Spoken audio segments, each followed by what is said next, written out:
Welcome back to Drawn to Darkness, a sometimes weekly, sometimes bi-weekly podcast where we discuss our favorite horror and true crime. If you wish we could return to the Victorian tradition of telling ghost stories at Christmas, we're here for you. My name is Annie, and I'll be introducing Caroline to my favorite horror movies, podcasts, TV shows, and books. And my name is Caroline, and I'll be doing the same for Annie from the true crime side of things. Well, Merry Christmas, Caroline. God bless us, everyone. Merry Christmas.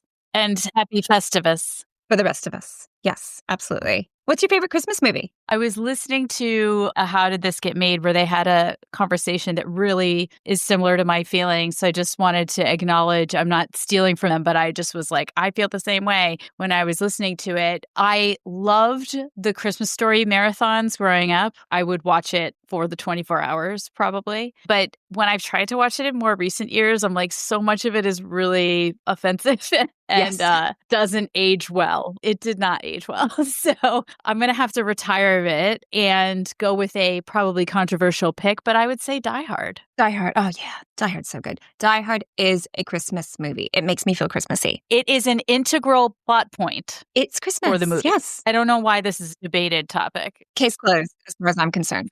Yeah. No. Okay. My favorite, well, It's a Wonderful Life always makes me cry. And Mr. Potter, the evil old miser in that, is kind of a Scrooge without the redemption arc. And I bring that up because that's what we're discussing today. Charles Dickens' classic, ghostly little book, as he puts it, A Christmas Carol. But before we get into it, content warning, we will discuss the horrors of capitalism and the Industrial Revolution, the existential threat of purgatory and eternal doom in the afterlife, ghosts, facing your imminent demise, child death, and of course, we will be spoiling this 182-year-old book. If, like Sean Spicer, who saw FDR's copy of A Christmas Carol and posted a photo on Instagram captioned, FDR's Book of Christmas Carols, and you perhaps somehow missed the story, here's what it's about. Did you know that? Did you know that he posted that thing on Instagram? Yeah. I mean, I don't know. Maybe it was a joke, but I find it hard to believe that one could get to his age not having captured it. That's the problem with today. You can't tell what's a joke and what's stupidity. It could be stupidity. Absolutely. Well, put on your creepiest Christmas song, which is definitely Carol of the Bells, light a candelabra, don a long white nightgown and a tasseled nightcap, and get cozy for our discussion of this classic tale.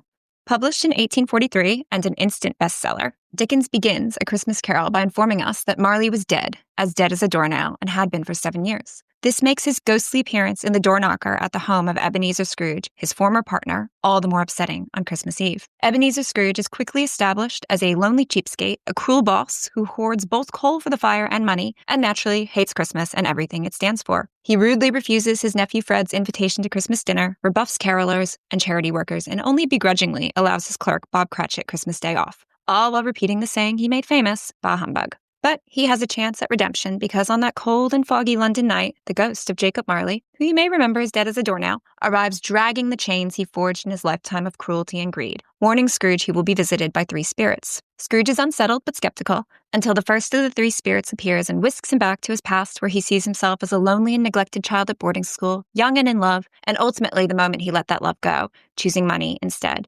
Next, the spirit of Christmas present arrives with a feast and shows him a rather heartbreaking moment of unkindness at his nephew's party that he refused to attend, and the measly Christmas meal at the Cratchit house, where he sees that they have a son, Tiny Tim, who is sickly, but that despite their poverty, they love each other and appreciate what little they have. Finally, Scrooge encounters the spirit of Christmas future, a grim reaper-like specter who shows Scrooge the aftermath of a recently deceased man whose lonely death is celebrated. He also returns to the Cratchit home, where he discovers that Tiny Tim has died. The spirit brings him to a grave where he sees his own name on the headstone. Scrooge begs for another chance and then awakens in his own bed, where he vows to become a better man. And he does, attending Fred's Christmas lunch, donating a hefty sum of money to charity, giving Bob Cratchit a raise, and becoming like a father to Tiny Tim, who does not die. The end. So, what adjective or word, it doesn't have to be an adjective, would you use to describe this? Kind of boring. Boring, yeah. I was thinking about this a lot because I was like, is that fair for me to say since I know the story so well? I think anything written at that time in history strains the attention span a bit. You know, I just think if any writer of that time, I was thinking about this with Frankenstein as well, were to submit what they'd written to an editor, they'd be like, cut this, cut this, cut this. This part doesn't make sense. So a lot of this old fiction we have, I think there are flaws that probably, not to say that books don't turn out flawed today as well, but that might have gotten sorted out if they had access to things like cut and paste. To be fair, it's not even that long. I mean, true to form, I listened to the audiobook. It was read by Hugh Grant. Oh, fun. Which was fun, but also I kept finding myself being like, wait, what's happening? Because I just was like lulled by his lovely voice and not really actually paying it. It was like, it became background noise so easily. I find that is a problem for me with audiobooks in general. I tend to start tuning out and I don't realize where I've tuned out. Mm-hmm. Especially when there's like descriptions of food. George R.R. Martin took a page out of his book, hey? Right. Exactly. I was going to say, I don't think I've complained on this podcast yet how much I hated reading those Game of Thrones books and having like a million pages of feasts and a million pages of lineage. That's like, could you just get to the freaking point? I think I'd describe it as cozy and misunderstood because I think it's interesting, and I want to get into this as we work through it, that this really beloved story has kind of become like a children's story about being nice at Christmas. But at its heart, it's really political. And arguably, I mean, I wasn't scared, right? I know this story, but it's quite creepy for its time. Let's talk about Charles Dickens himself. He's one of the few authors who is so famous that his name has become an adjective, like Shakespeare, Kafka, Orwell. Dickensian has taken on its own meaning. And I also want to point out, whenever we talk about these classic canon authors, often these guys were like pop culture celebrities at the time. Charles Dickens was popular. He wasn't literary fiction. So yeah, even if it is a little boring by our standards. So he was always interested in the ghostly and uncanny. He talks about being scared of his toys and the stories his nursemaid told him as a child. He got into horror magazines, and I've learned this from a podcast called, I think, Dark Myths, Misdeeds, and the Paranormal. And before writing A Christmas Carol, he wrote about a different Scrooge-like character who was kidnapped by goblins to teach him a similar lesson, and then he streamlined it to make it this. He was also into ghost hunting. Spiritualism was a belief at the time, and he wrote to this guy, William Howell, to ask for a list of haunted houses that he could visit because he wanted to have an encounter with the paranormal. But he was also a skeptic, didn't necessarily believe in it, but was fascinated. So I feel like I really identify with Charles Dickens in that respect as someone who's fascinated by the idea of the paranormal, but is also skeptical. I related to him for a much more rudimentary reason. My maiden name... My maiden last initial was D, and I was always really excited when people had the same initials as me. Oh, so you, as a kid, you were like, oh, Charles Dickens, so cute. Yeah. I don't know. I mean, Caroline is not really that rare a name, and it's certainly not now. But when I was growing up, I was the only one in like the whole school. And there were like 5 Laurens and 6 Emilys. And I always was like seeking to be connected. And you feel that way about Scream. Sid, too, right? You said your monogrammed LL Bean backpack had the same sound as her name. So you're just looking for a connection in all the letters. I'm just looking to be seen. Okay, CD, I see you. I think, most importantly about Charles Dickens is he was a big social critic. He went to America and traveled around there, and he was appalled by slavery. He wrote, I went upon my way with a grateful heart that I was not doomed to live where slavery was and had never had my senses blunted to its wrongs and horrors in a slave-rocked cradle. And I thought that was pretty powerful writing. We talked about last week in our Tuskegee episode, actually, about how being from that time didn't necessarily mean you had to be an awful racist, right? Like there were people who saw through that and saw humanity. And Charles Dickens is one of those people. I wonder how he felt about like colonialism. I don't know. That's an interesting point. But he definitely had a lot of problems with the English government and the way they handled basically anyone who was disenfranchised. I don't know. That's something worth researching. I'm guessing not a fan. It might have been something he didn't even think about because it was so part of so ingrained reality for him. And you're not really exposed to experiences you're not having necessarily. So he probably didn't think of it, but it seems like he would not have been a fan. That is definitely something I'm going to research after this. Closer to home, he was horrified by the conditions of the poor in London. He wrote articles about workhouses. So most of that's pretty good, right? Pretty admirable. Do you know what sucks about him? Any guesses? No. Is it sexual? He was a real dickhead to his wife. Yeah. Okay. Potential affairs, And just really being pretty horrible to his wife, that even a patriarchal society like London was like, this is really uncomfortable. I am not surprised because one of the criticisms, which we'll get to, I have is maybe how he writes women. They're very cute and small and perfect, right? But nags.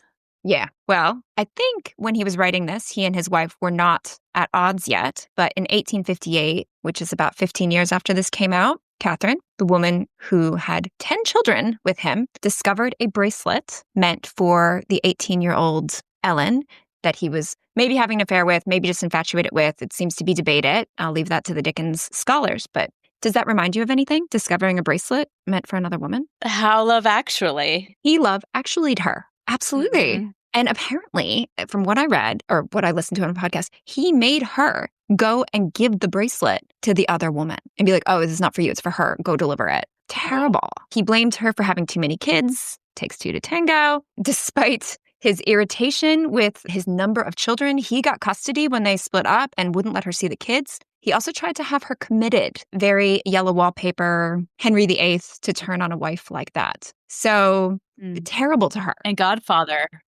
too. So, like so many of these figures of the past, he's multifaceted, shades of gray, did a lot of good, but he was extraordinarily unkind to his wife. His children all remember him as being really nice from what I read, but yeah, terrible. So A Christmas Carol that was written and published over a decade before betraying her. And his goal was to do something about the poverty and poor conditions he was witnessing. He went on long walks and would see just terrible conditions around London. And there was this parliamentary report on child labor in factories. And that hit home for him because as a child, his father went into debt and his father and the rest of his family ended up in a debtor's prison. And he had to go to work at like age 12 in a blacking factory, which was like this, I don't know, black paint or tar or something that got put on things. And it was probably pretty brutal conditions we can imagine. And that really influenced his empathy for the poor, for child laborers, and that sort of thing. So his goal was to deliver, and I put in quotes, a sledgehammer blow to these social injustices. And he'd made some speeches and he wanted to write a pamphlet. And then he was like, nobody's going to read a pamphlet. So accurately, or he was smart to realize that story matters, right? Giving people something human to hang this new information on their heads. And yeah, story's more impactful. And that's why he wrote A Christmas Carol. Shall we talk about the setting? What do you picture when you think about Victorian London? I mean, obviously I'm seeing the settings of A Muppet Christmas Carol, which I also rewatched in advance of this, and Scrooge, because they are filming, it's like meta, they're filming The Christmas Carol. And so they have their Christmas London streets. They look almost identical to the Muppet iteration. But I also guess I think of like Interview with the Vampire, even though that is not obviously in London, the kind of period element of it and the like cobblestoney and, steam rising from gutters and all that and long coats. Long coats, long white nightgowns. I definitely picture someone holding a candle in a long white nightgown. Mm-hmm. I think it's interesting that we have, in general, a quite quaint imagining of Victorian London. And in this, we've got that shopping scene where the spirit of Christmas kind of takes him around London and everyone's happy and there's roaring fires and chestnuts roasting. But there's this massive disconnect because even though we picture it as quaint and lovely and traditional, it was disgusting. Like I've read about the great stink of 1858 when the stench of the river was so bad that Parliament had to go into recess. There's this biography of Dickens written by Peter Ackroyd who writes, if a late 20th century person were suddenly to find himself in a tavern or house of that period, he would be literally sick with the smells, sick with the food, sick with the atmosphere around him. So there was outbreaks of diseases, lots of cholera outbreaks around this time. Do you know how you get cholera? Poop. Eating poop.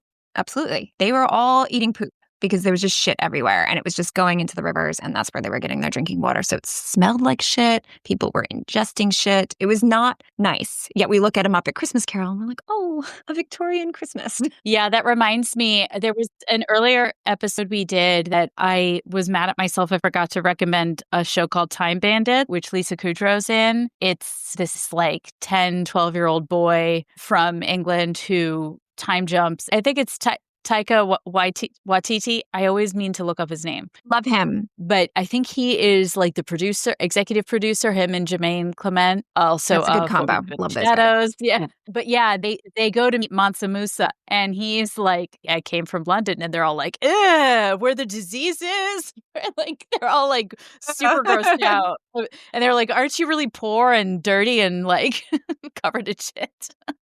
It's awesome. I love shocking well, they're not that shocked, but I love trying to describe London Bridge. And you can find old pictures of it during Shakespeare's time with like all these heads skewered on poles, like lining, and they'd be like blood dripping down. I'm like, this place was nasty. Yeah. And if you do a tower tour in London, they talk about the moat being filled with shit around the castle. So gross. Yeah. Well, horror reflects the time. Right? And A Christmas Carol reflects the foulness of this time, but while also presenting a sense of hope that it doesn't have to be like this. And that's what he wanted.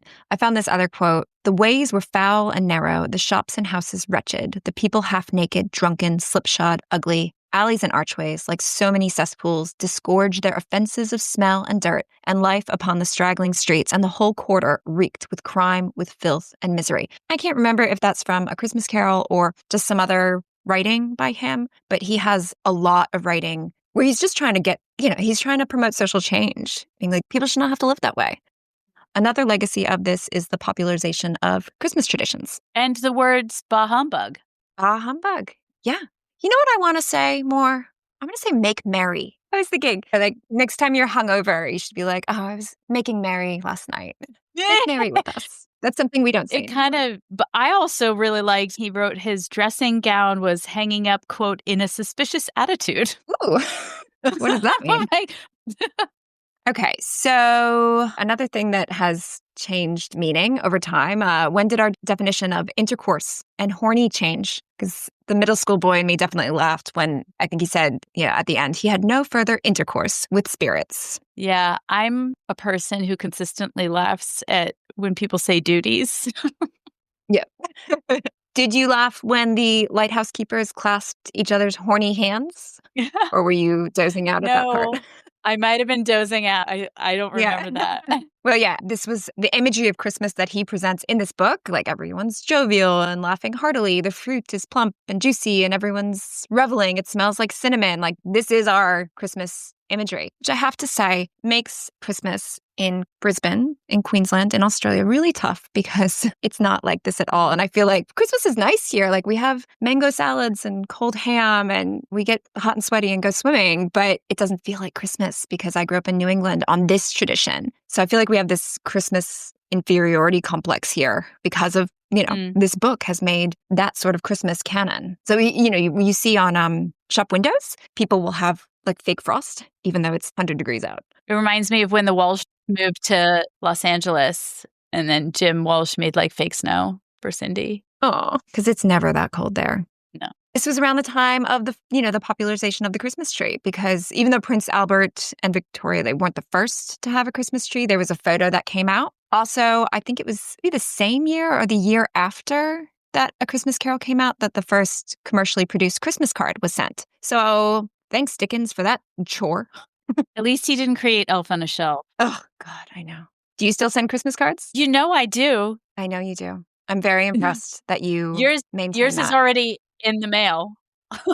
I don't think I've done it in a decade. I do appreciate getting it. You're nice that you do that.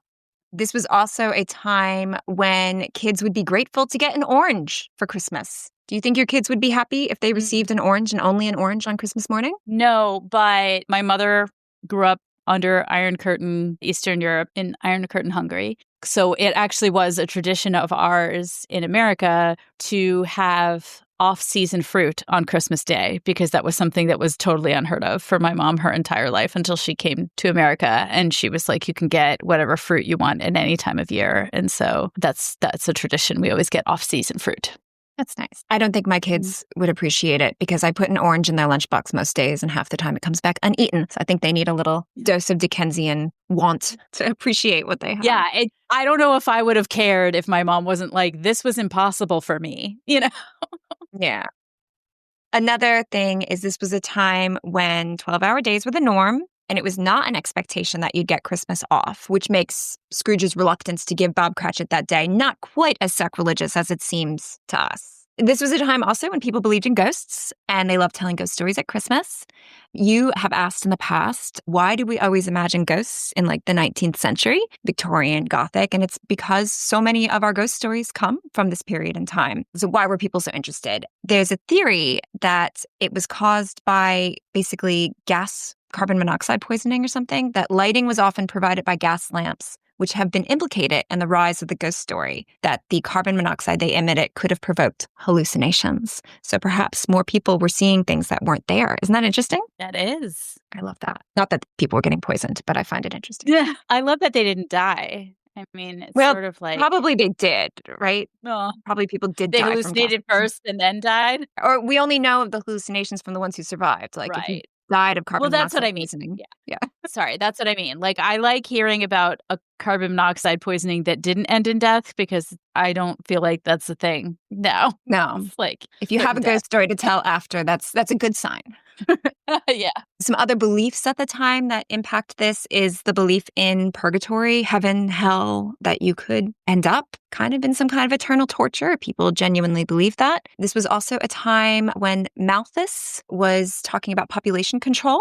So there's a lot of callousness about surplus population and who matters that impacts this story, who should survive and who shouldn't, survival of the fittest type of beliefs. Unlike Thanos, who was indiscriminate in his desire to control the population. Yeah, there was definitely beliefs about the deserving and undeserving poor kind of infiltrated this writing.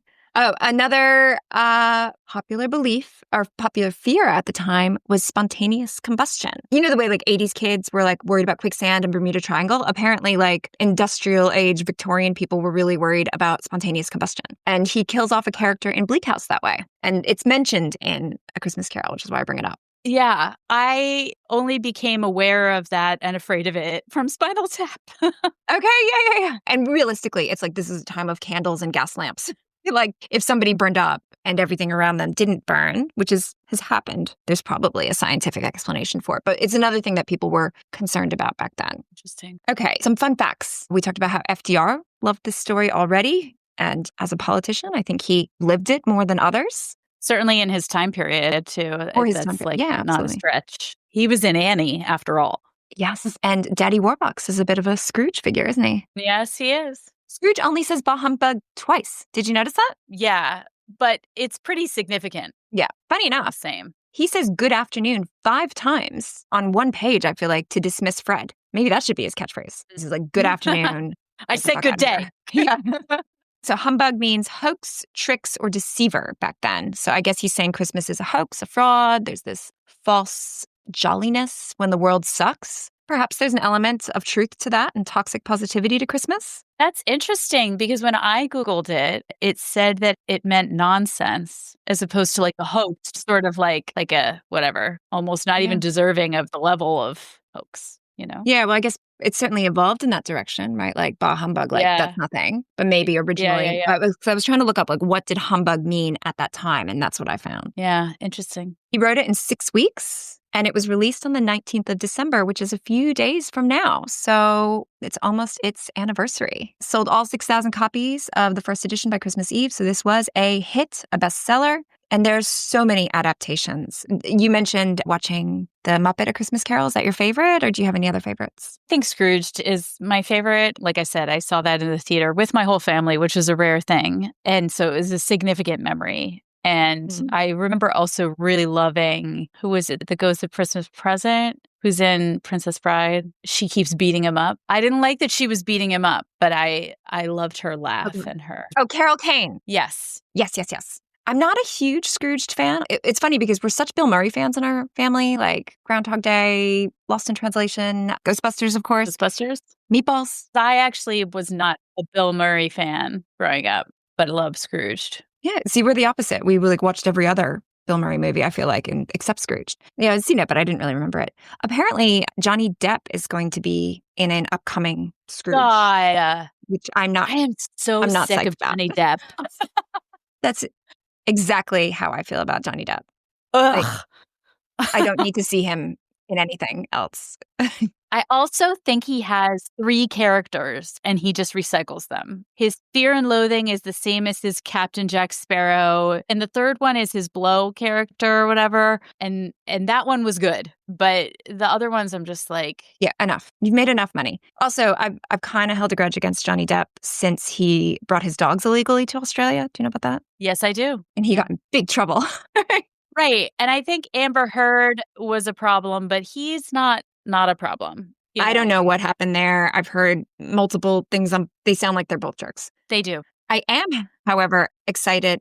David Eggers is doing a version with William Dafoe. So he's the guy who did The Witch, The Lighthouse, Nosferatu. So I'm excited about that because I feel like he'll lean into the horror aspect. And William Dafoe's creepy. Willem. Did I say William? Willem. Yeah. Everybody does that. But yeah, everybody does that. Also, he's like super hung, right? If you know, how do you know that? I think everyone knows that. You listeners, I did not let know us that. know if you'd heard this before. I think I first learned it from Wine and Crime, and they were talking about it so much, like everyone knew. So then I asked people I knew about it, and everyone knew. Like, you're the first person I've told that didn't know. New information. I thought I was the last to know. Do you think that will impact the way he plays Scrooge? I'm sure it impacts a lot in his life. Okay. All right. Nope. No idea about that. Speaking of, I have nothing. Speaking of, I have no segue from that. Okay. He will have no more intercourse with spirits. Nice. Okay. I would not have called us like talking about penis size in this episode. No, not the cozy horror, the cozy Christmas episode. Who knew?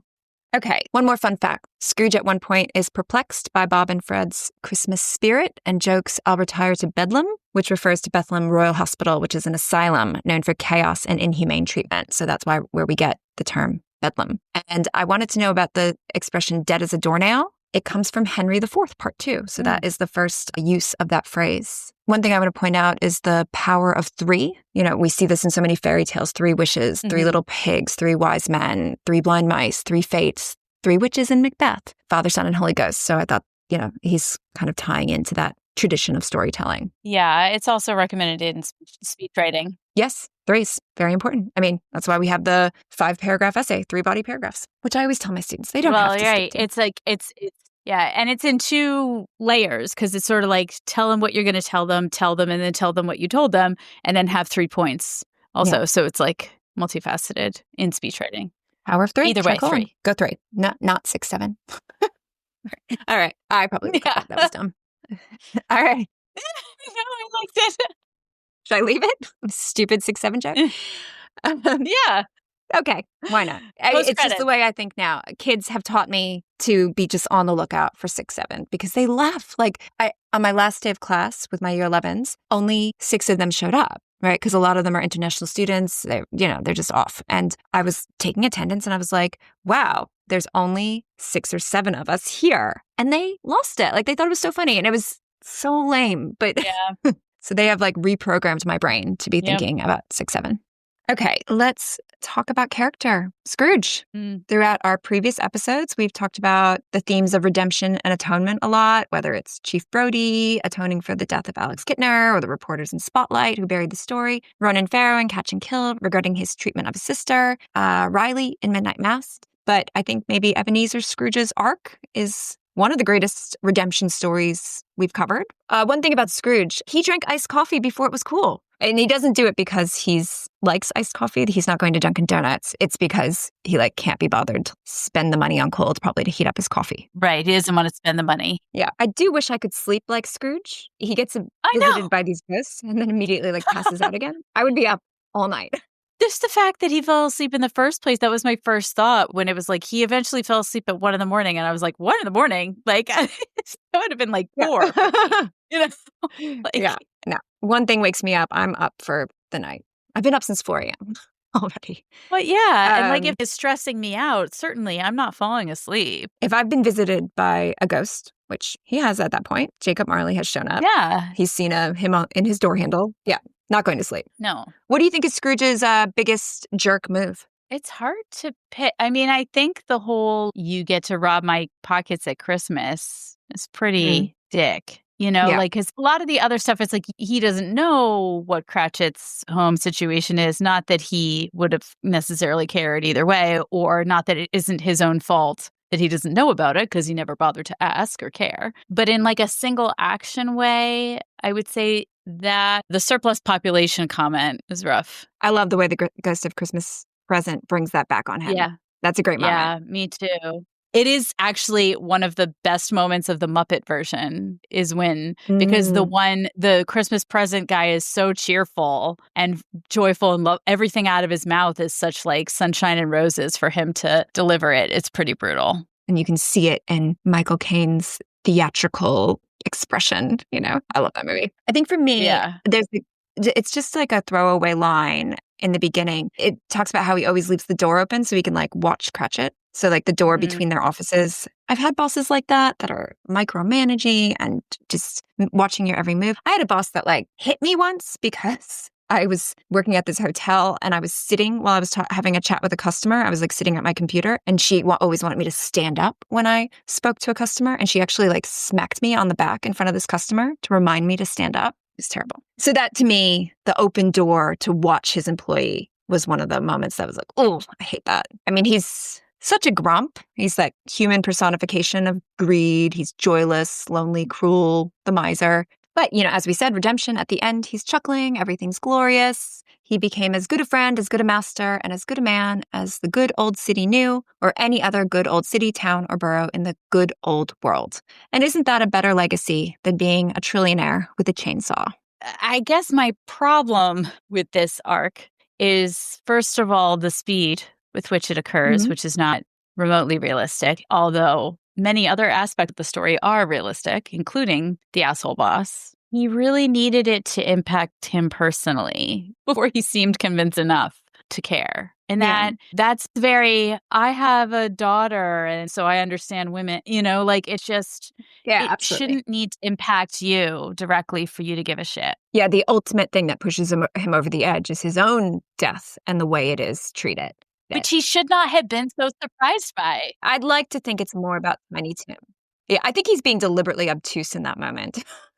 Right? Where he's like, who could this person be? Right. He doesn't recognize his own betting. Like, yeah, not realizing he's the dead man they're discussing. I think that sort of tracks though, because like, yeah, it's silly that he does it, but like nobody wants to face the inevitability of death. It's coming, and when we die, it's over, and the only thing left is the way people will remember us. And I think Dickens' contrast is pretty powerful here. Like Tiny Tim's death is depicted as such a tragedy because people loved him. And Scrooge, who's unmourned, he's left to be picked over by people who hated him. And there's even rats scratching at the door. So the implication is if nobody goes to remove that body, they'll be munching on him, which is pretty horrific. The businessmen commenting, oh, I thought he'd never die. And, they're laughing and yawning, and then they just move on. He's left plundered and bereft, unwatched, unwept, uncared for. I do agree with your criticism that it happens too quickly. When he goes back to the Ghost of Christmas Past, he almost immediately starts crying, right? Whereas I feel like a better arc would have been for him to maybe see that he's feeling it, but it's not so obvious. Like I would have held out on the tension a little bit. Is it okay to criticize Charles Dickens' old books like this? But yeah, yes. Yeah, so I think that is one of the deeper horrors is being unmourned, unnoticed, and unloved in death. Yes, but I guess to really drive it into the ground, if you conduct your life in such a way, why would you be surprised? What would he think people would ever miss about it? If he never bothered, and he, since a teenager, has been distancing himself from other people, it's very strange to be like, why don't people miss me?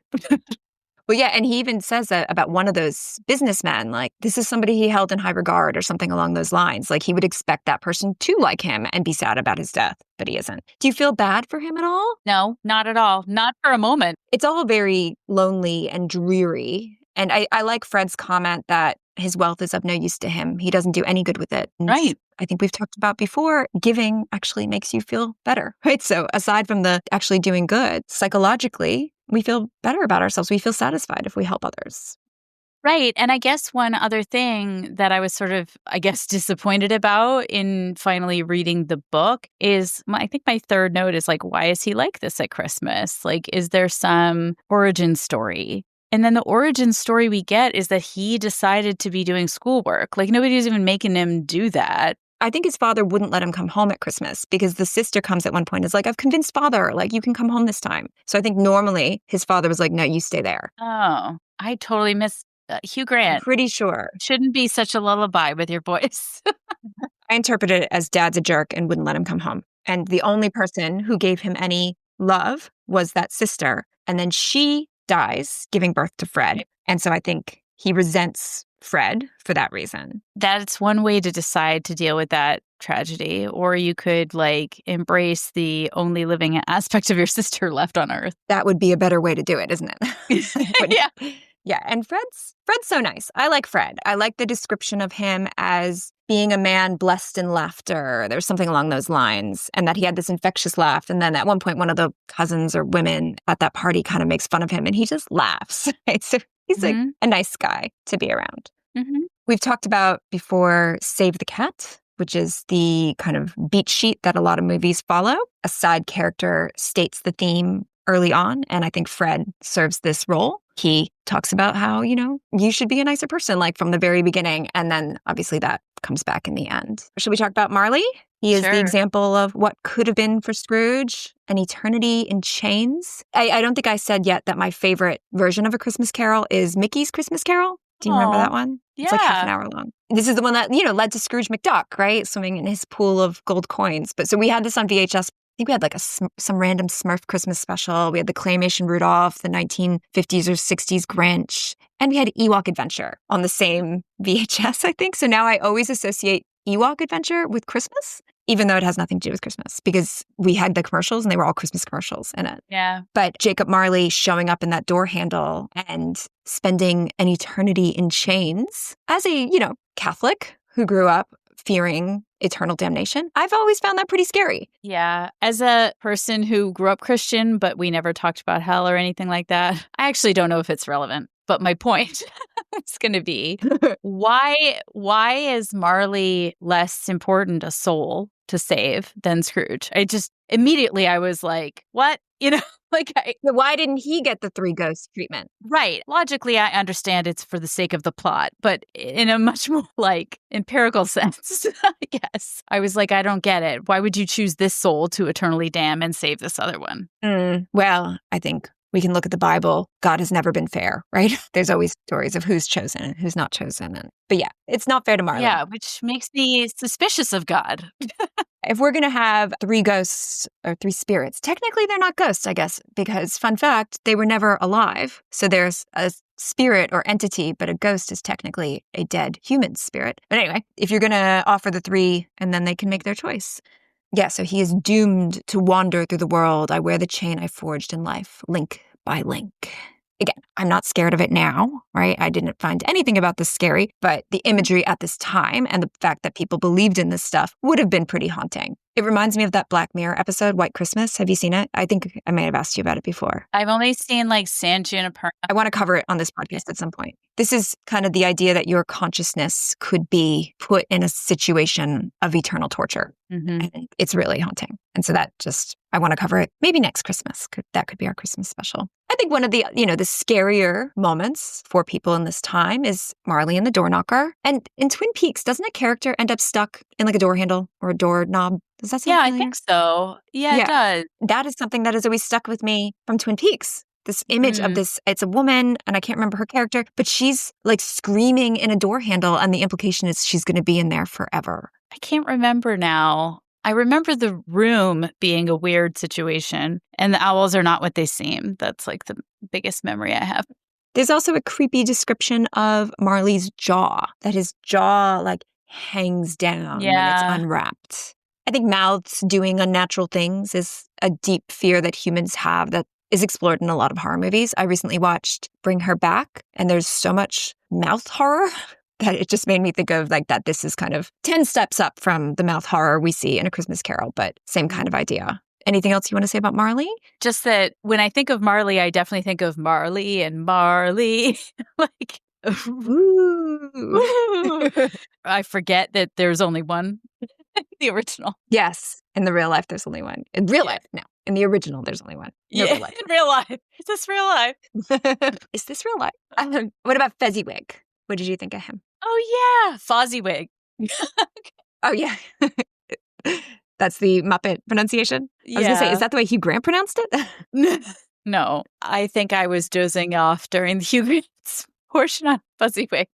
But in the Muppet one, he's just so lovable. And actually, in the Scrooged version, that's a really fun office. That first job that is in every version is like a I feel fun... like there's a lot of sexual harassment going on in that office. I think there's going to be a lot of casual 80s sexual harassment. Photographing your bums on the printer. Yeah. As long as it's consensual, go ahead and photograph your bum on the printer. Right. It definitely seemed like actually the chicks were into it, if that's the case. And if that's actually the case, awesome. I love Fezziwig. And, the point of him is to show you don't have to be awful, right? Like it's possible to be a business owner and wealthy and not be awful. And I love the quote, he has the power to render us happy or unhappy, to make our service light or burdensome, a pleasure or a toil. Say that his power lies in words and looks, in things so slight and insignificant that it is impossible to add and count them. What then? The happiness he gives is quite as great as if it cost a fortune. Man, that's what I would like to be. Yeah. Well, as a teacher, I feel like Fezziwig is a good reminder. I just had graduation and I love graduation because, all the kids that you had trouble with throughout the years, and it's generally bygones at that point. There's this group of kids from my year 11 class last year that I had a really tough time with, and I had them through year 11 and year 12. And by the end of year 12, we were like besties, and it was so nice. And all the little problems and the times, we were having this conversation like about how I was hard on them at the beginning. And they were like, oh, miss, you were just doing your job. And reading this just reminded me to think charitably and build relationships the next time I have students that give me trouble. Because if you do that, most likely eventually it'll all turn out all right. Yeah. It reminded me, and I had a lot of conversations over Thanksgiving about this, those early jobs in your 20s for people who were corporate like me. The office parties are like that one in Scrooged. Or, you can see a connection to the one in the original book too, where in similar fashion, like people you might not get along with at work, you're partying with and drinking with. And I don't know if this still happens in a corporate environment because I actually haven't been in one in at least a decade. But I know that in my early 20s, we had Christmas parties like that. There were people like having sex like in conference rooms and stuff. And everyone's just sort of like bygones are bygones, Yeah.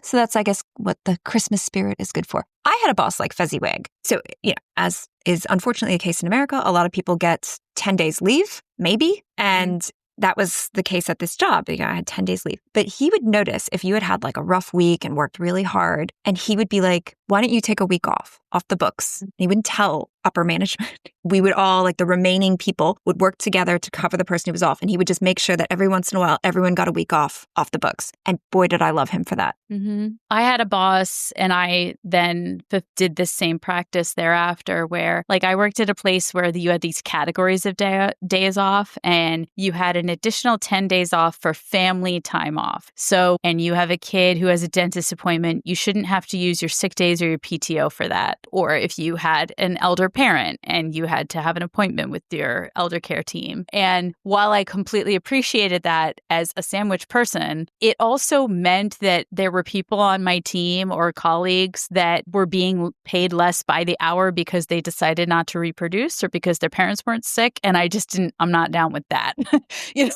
and so I was sort of like, your time off is your time off, and it's not the company's business what you're using it for, actually. It is part of your benefits package. That ties in with what you said about dictating the way a charitable donation is spent. Mm-hmm. You talked about that in our Tuskegee episode, saying, okay, well, you deserve more time off because of this situation in your life, when everybody should really be getting time off because life should not be about capitalism, which is part of the message of this. Right? Anything else you want to say about Fezziwig? I already said more than I thought I would. Yeah, who knew? Let's talk about Tiny Tim. Bit of a goody two-shoes. Oh my God. I did not expect his reason for church to be the whole, like, they remember who made blind men see. People can look at me. Yeah, I thought he was going to be like, people should be Yeah. grateful. You know? I feel like that's a candidate for that child didn't say that. You know that Yeah, totally. Yeah, Facebook page? Like, that child didn't say absolutely.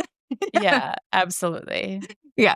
Well, he represents the true horror of child death and the treatment of the disabled in Victorian England, which would not have been good. Charles Dickens had 10 children and only one died. And that was not in line with what usually happened, which was closer to like Seriously. 50%. Was he mad at his wife that his children didn't die? Is that why he was mad there were so many? No, I think he was happy the children he had didn't die, and he treated Yeah. them well as far as from what I read and listened to, but he didn't want so many of them to begin with. Yeah. Like George Bailey in It's a Wonderful Life. He's like, why do we have this many kids? Do you remember that moment? You know, I have never seen It's a Wonderful Life. Oh my God. Homework. Go watch that. And if you tell me you didn't like it, I'm going to be very upset with you. It's so good. Every year, I'm like, I really got to see that. Since 1990, I think it holds up. I'm telling myself I have to watch that, and I just haven't. It's beautiful. It's got similar themes about greed and capitalism, so I think you'd like it. It's the one where the angel gets their wings, right? Because I learned about it from 90210, which is why I said I think it was 1992 or something that I was like, I got to see this movie. Clarence? Which is where you get most of your knowledge. 90210. Yeah. They brought it up on 90210. Yes. Well, there's a very sad line that the ghost of Christmas Future says, I see a vacant seat in the poor chimney corner and a crutch without an owner carefully preserved. I'm getting chills just repeating that line because it is just so sad, you know, that this kid died. It's brutal. That was the most poignant, I think, moment for me. Yeah. And you can just picture it there, that little crutch. I always cry when Tiny Tim dies, no matter what version of Christmas Carol I am watching. It's so sad. Next week, we are doing Frankenstein, and Mary Shelley, I can't remember how many off the top of my head, but had quite a few children die. So I guess she was a little bit older than Dickens, but so maybe things were a little bit worse. But yeah, she experienced the true horror of child death at that time in history. Well, let's talk about the scariest moments. It's not scary for people who have read Stephen King or watched The Ring or Sinister or, I don't know, experience the trauma of the tall man coming through the doorway and It Follows. You know, I could go on and on about scarier moments in more contemporary media that we've been exposed to, but I think we need to put ourselves in the mindset of people at that time and what they might have thought. And I've seen some really scary adaptations of it at Trinity Rep, which is the main theater in Providence. They put on A Christmas Carol annually. And I've seen one where they have the ghost of Christmas Future being like Samara from The Ring, right? With like the long dark hair and jerkily crawling across the stage. And often it's Grim Reaper imagery. When I think about seeing Scrooged, I remember being absolutely terrified in the movie theater as a small child when the ghost of Christmas Future spreads across the TV sets. Yeah, creepy. I might have run into the I might have run out of the theater. I'm not sure. I know I was scared enough to. And certainly in that same time period, he gets cremated and he's in the box. It's interesting because watching iterations of it, The Ghost of Christmas Future is the scariest, but I don't know that I felt the same way reading it. In fact, reading it, I would say The Door Knocker was the scariest because it's your first scare. And it's something that is affixed that transforms or morphs. And that is also a creepier potential thing to happen. Yeah, and that's the only thing that happens before he's sleeping. Exactly, which all the rest of it could be his imagination. Could be all a dream. Well, maybe the dream started earlier, but yeah, it seems to be the only thing that happens before he goes to bed in the story. I was very scared of the scary dog in Mickey's Christmas Carol that says, "Why, you, Ebenezer Scrooge," while like laughing maniacally as Scrooge falls into his grave and there's like hellfire all around him. That impacted me as a kid. So yeah, I think the interpretations can be very scary. In the book, he's described as a solemn phantom draped and hooded, coming like a mass along the ground towards him. So I love that description of the gliding aspect.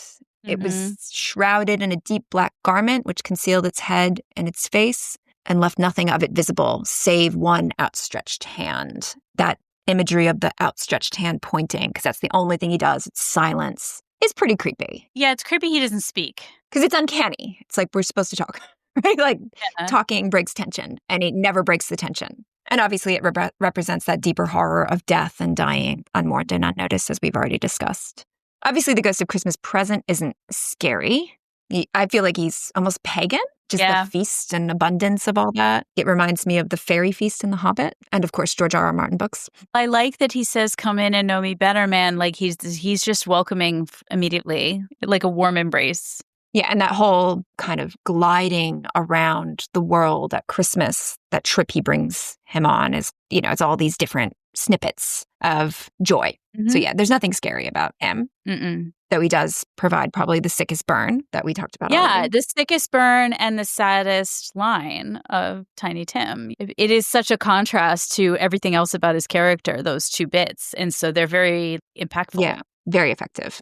What did you think about The Ghost of Christmas Past? I was trying to remember The Ghost of Christmas. Oh, now I do. It's Buster Poindexter. I was like trying to remember who it is in Scrooged because it's interesting. It's like a taxi driver. Yeah, in an old school cab. The descriptions are creepy. It's like a child, yet not so like a child as like an old man. So that idea of being old but young, I think that's something that we see played with in horror. Its hair, which hung about its neck and down its back, was white as if with age, and yet the face had not a wrinkle on it, and the tenderest bloom was on the skin. And this is the part I find the creepiest. The figure itself fluctuated in its distinctness, being now a thing with one arm, now with one leg, now with 20 legs, now a pair of legs without a head, now a head without a body, of which dissolving parts no outline would be visible in the dense gloom wherein they melted away. And in the very wonder of this, it would be itself again, distinct and clear as ever. That's a very weird description. Yes, but it sounds exactly like a memory. Yeah, that's a good point. Fluctuating, dreamlike, nightmarish. Yeah, and crisp, and in some parts not. That the parts that are crisp and the parts that are not fluctuate. Again, Hugh Grant lulled me into submission or whatever. But like, as you were reading that, I was like, that just sounds like how you would describe a memory. And it's past memories. I love it. I hadn't thought of it that way. That's awesome. In terms of scary moments, a ghost showing up at your bedside is scary. Like it, makes me think of sleep paralysis. He talks about how the curtains of his bed were drawn aside, I tell you, by a hand, not the curtains at his feet, not the curtains at his back, but those to which his face was addressed. So Dickens makes a real point of being like, this ghost is right next to his face, which is scary because there's really not much scarier than waking up to find a presence looming over you in bed. Yeah, that happened to me last night. A child, he read his clock wrong. Anyway. Did it scare you? Or were you more annoyed? Well, yeah. I was annoyed. Somehow his clock, the time got changed. So it's not actually his fault. I love you, James, because he does listen. Yeah.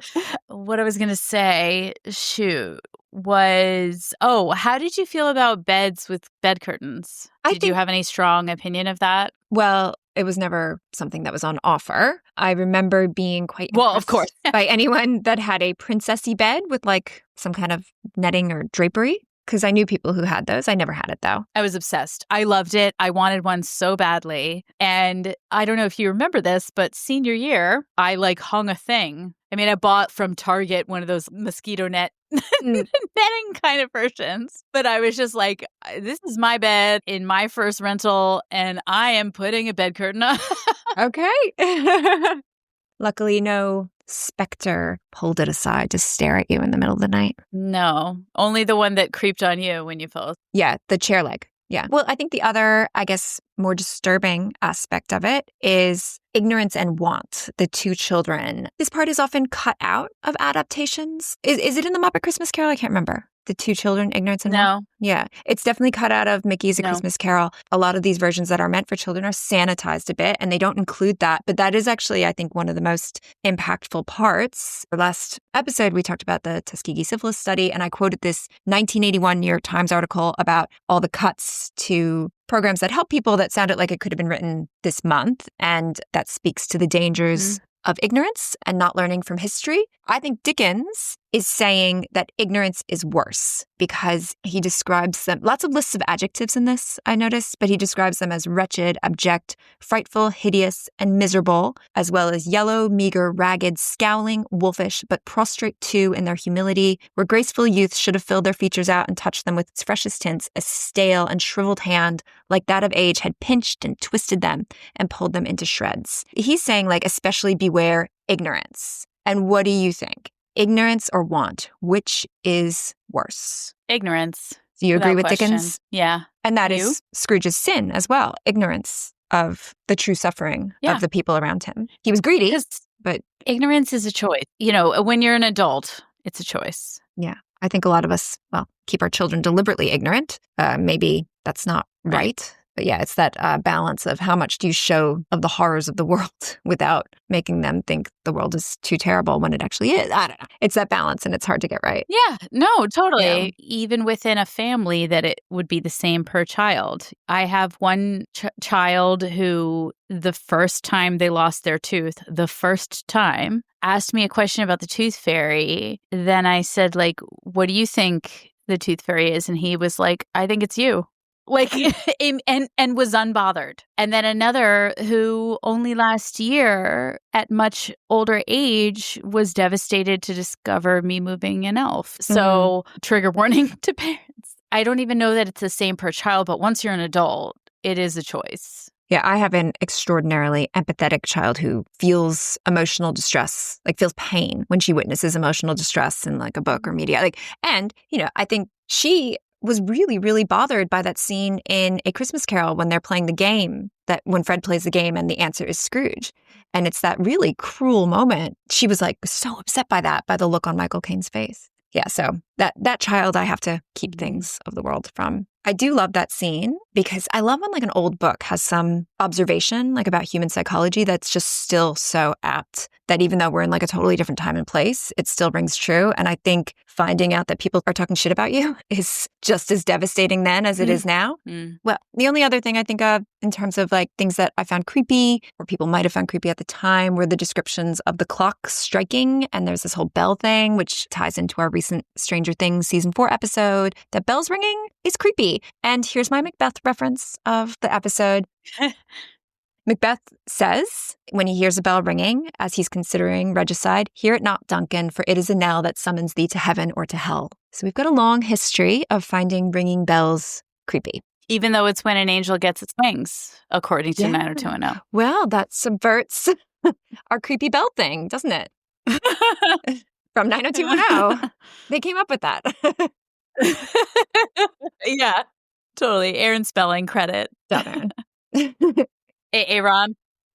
The use of weather to create an atmosphere of dread. You know, that there's a description of like really bleak, foggy London, like a cold man living in a cold time. That helps as well, I think, with the Gothic feeling there. Okay, so let's talk a little bit about the deeper horrors. I think we've already talked about a lot of them, whether it's child death or Victorian illnesses, which are coming back. We talked about this with syphilis is on the rise. But I read that supposedly cured diseases like scurvy, where all you need to do is literally like eat an orange. Scurvy's on the rise, whooping cough, scarlet fever, gout. It's not all about vaccine hesitancy, but that is a lot of it. But it's often about just malnutrition and poverty and people not having access to good food that is leading to this rise in Victorian, easily curable diseases. So that's no good.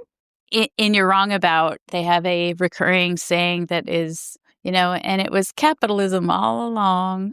And yes, I've heard them say that. On its surface, I don't understand that capitalism is a smart idea, but any theos that you have taken to an extreme is going to be toxic. And I do think this period, as in now, it is at toxic levels. There's a lot of similarities between 1840s London and now. Right? Like it's not so gross, I guess, but depending on where you live, life can be pretty bad. And there's this massive gap that is growing. You have people who don't have living wages, even though they have good jobs like Bob Cratchit. Do you remember when we first started this podcast and we said we weren't going to discuss politics?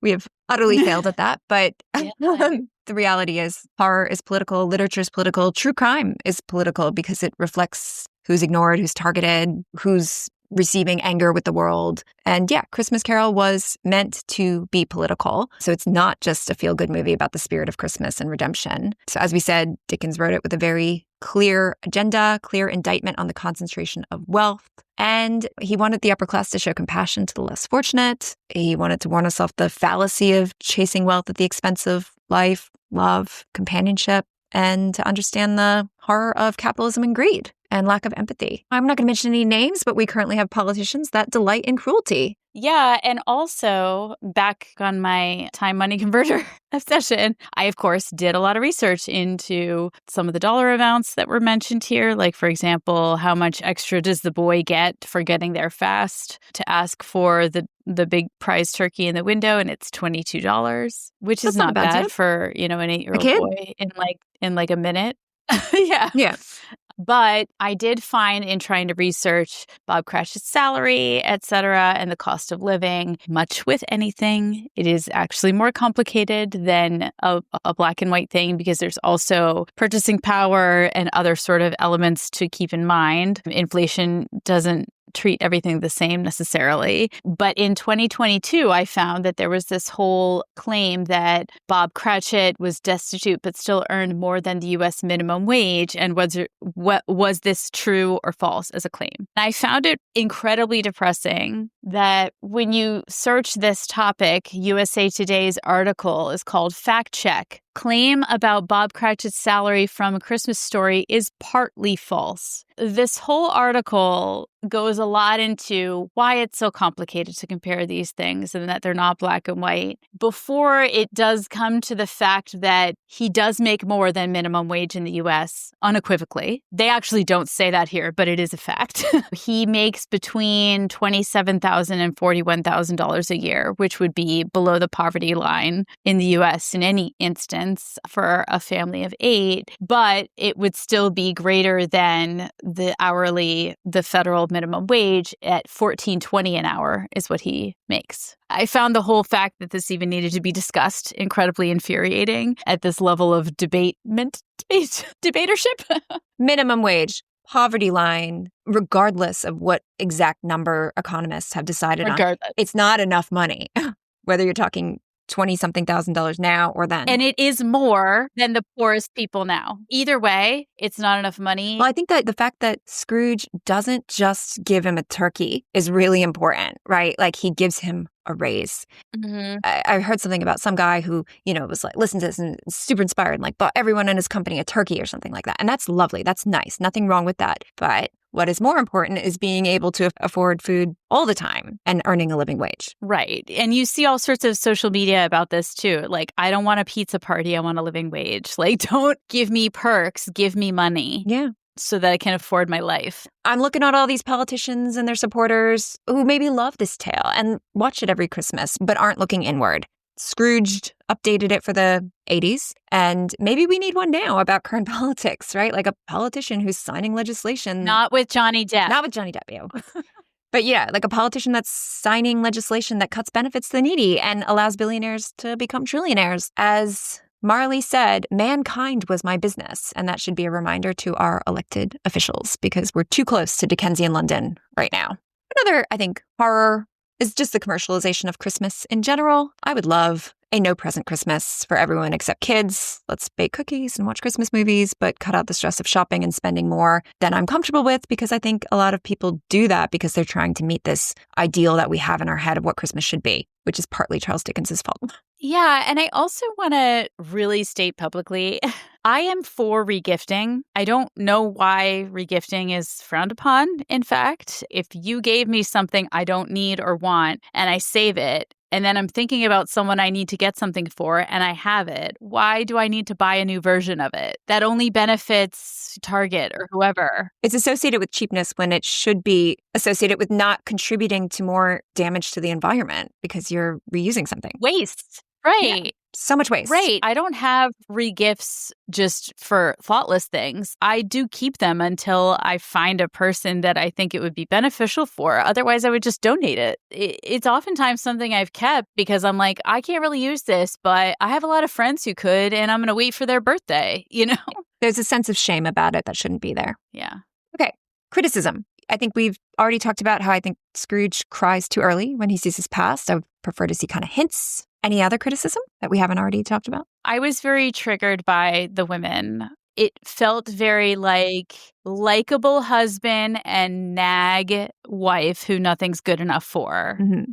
Both situations of Mrs. Cratchit or Miss Piggy being angry I love and Miss like Piggy's fed up. And the guy's Mrs. like, Cratchit. oh, he's really... Yeah.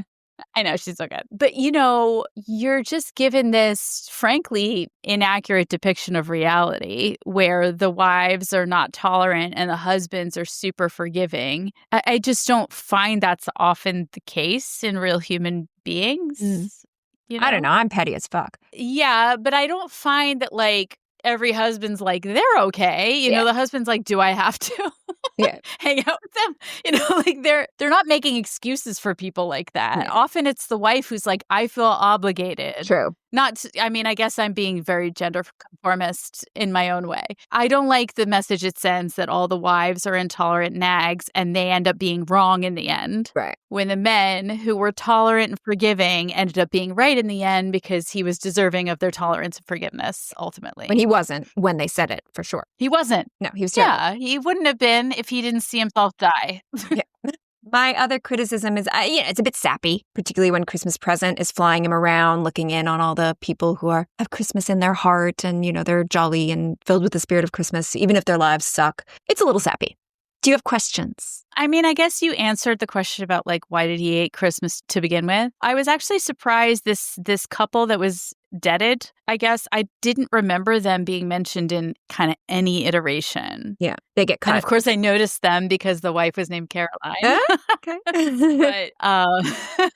But I was also like, who are these people? I don't remember. And they do, to be fair, there is a scene in the beginning of Muppet's Christmas Carol where there's a guy who's like, I can't pay my mortgage or whatever. But generally speaking, they get cut. Yes, they do get cut, along with ignorance and want. Yeah. One of my questions, I guess, is arguably, is it just a dream? The timing's weird. Marley tells Scrooge he's going to be visited over 3 nights, but then it's 1, and it's like sometimes it's at midnight, and then it's maybe earlier. I can't remember. Like, there's something weird going on with the time. And I also love the way the Christmas future ghost disappears. It shrunk, collapsed, and dwindled down into a bedpost. Maybe as he's waking up, he's processing that dream back into reality. So is it just a bit of undigested meat sitting in his stomach, and he's and he's dreaming about these? It's just Caroline's apartment chair. Yeah. Is he just flashing back to these consequential, life-changing moments where he went the wrong direction, and that these ghosts are just metaphors for his past, future, and present anxieties? And he knows deep down he's a bad person, and then he's having this dream to reinforce that. And it's just the dream he needed to become a better person. The Mickey Mouse one, I think, does the best depiction of the turning into the shadow, into the bedpost. I love the Mickey Mouse one. I can see that in my mind. Okay, and my other question is, and I thought you would have this question too, because how much did Scrooge promise the charity guy? Because I knew you would want to look up that number and adjust it for inflation. Yeah, no, I couldn't find that number. No, because he doesn't say it. He whispers it, and it's like an unknown number. So we don't know. I know. Yeah. I know. I thought there might be some, like, Reddit. Somebody figured it out. What the number was. Or like it was in a news interview, an article. Like Charles Dickens told people or something. This is what I had in mind. Yeah, exactly. Maybe. Yeah. I don't know.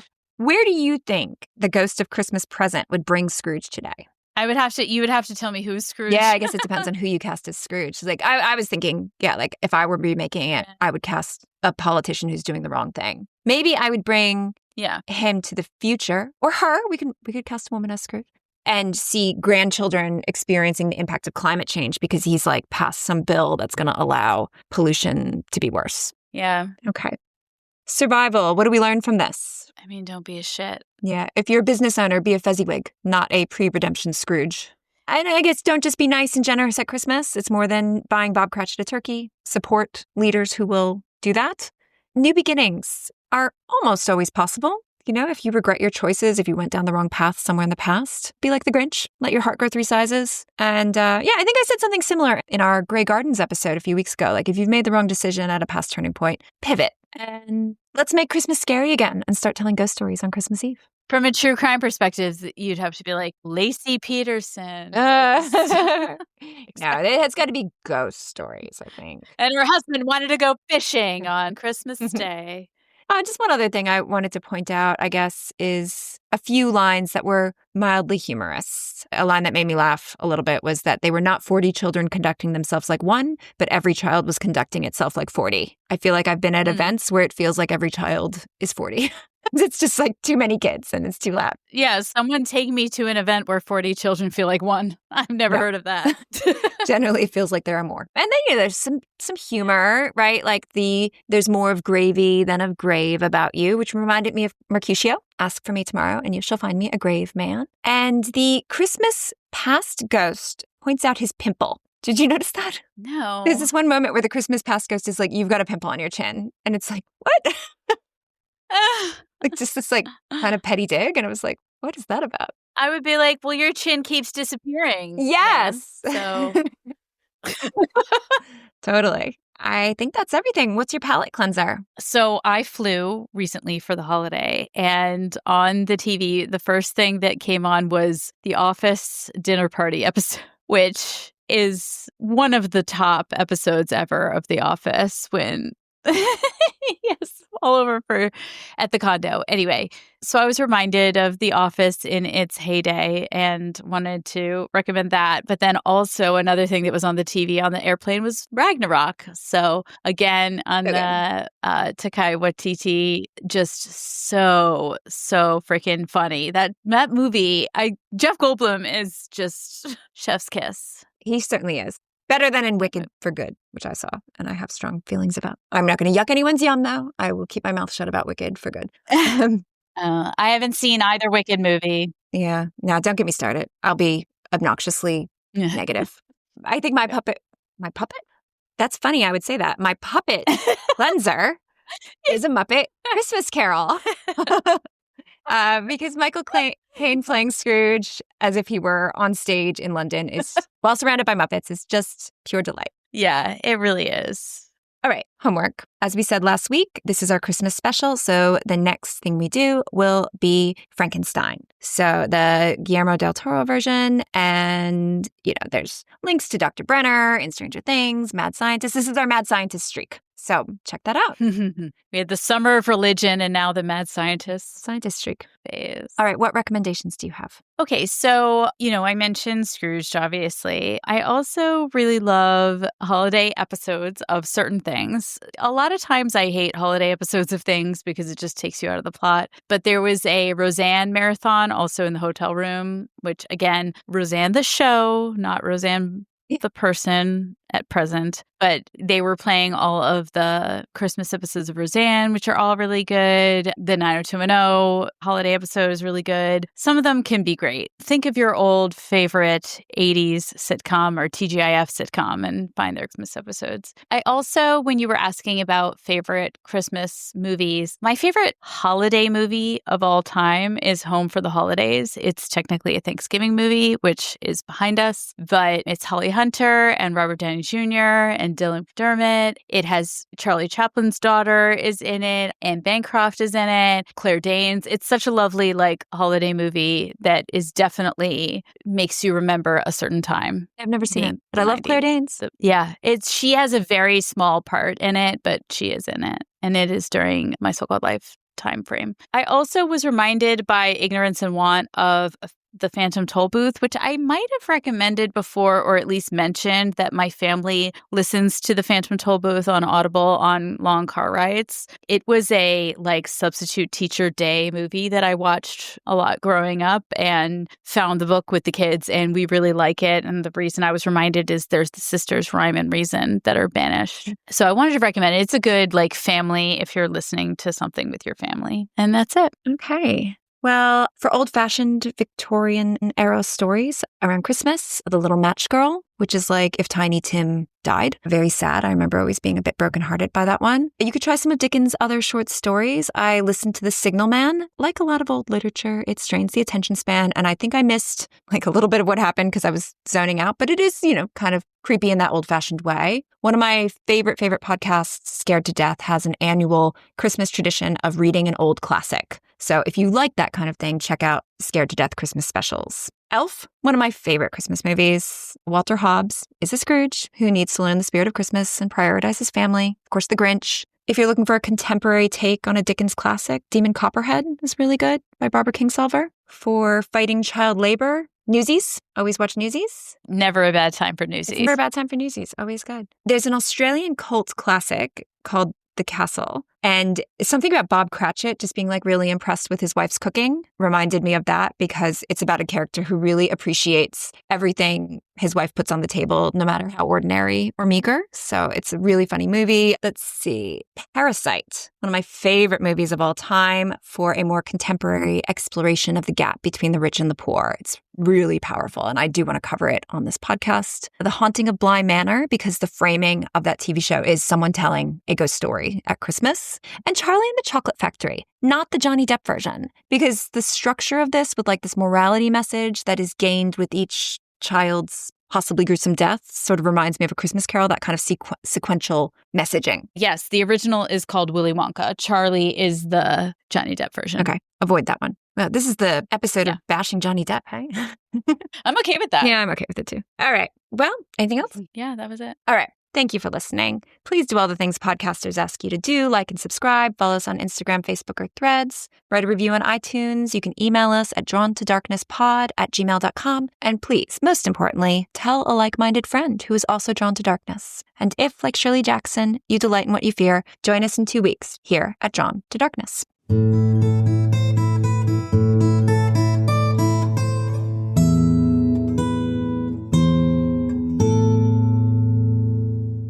Special shout out to Nancy Azzano, who painted our cover art. You can find her on Instagram at Nancy Azzano, and to Harry Kidd for our intro and outro music. You can find him on Instagram at Harry J. Kidd and on Spotify.